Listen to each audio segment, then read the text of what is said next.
Well, I think there's a lot of unfortunates. Unfortunately, that people groups are judged by the actions of one person. And as we know, athletes are a pretty high-risk group of people that they have a high-risk profession, and there takes a certain mentality to perform as a football player.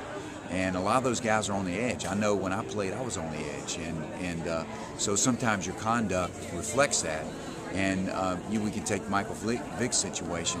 Michael Vick had been coddled like I had from early ages all the way up through because he had a gift of playing football. And then when he made some bad decisions, those bad decisions mounted, and then we all know what happened. And unfortunately, that just paints a bad picture of NFL players.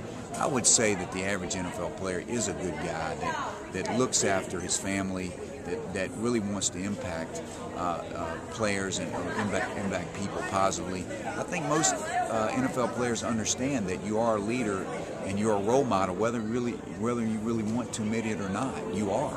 It just comes with the territory, and so your attitudes and your behaviors need to reflect that. So I think the kids need to hear positive messages from NFL players and retired NFL players on, look, these are the struggles that I had. I didn't make all the right decisions, but I submitted myself to a set of principles and life principles that help make for success. And it came out on the other end. I had a chance to play professional football and do something I enjoyed and really am privileged to do so. And if you follow these principles, whether you play any kind of sports or not, you'll be successful in life.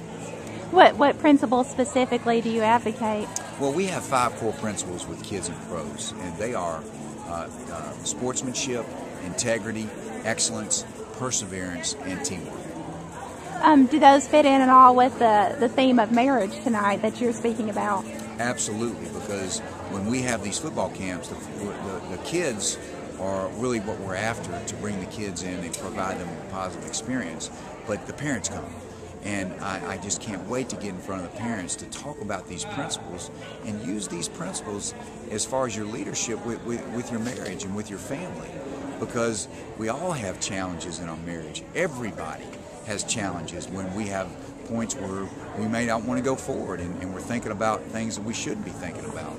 And it's living a life of principle, like perseverance and thinking about the other person first, and doing the right thing even when it doesn't feel right or even doesn't feel good.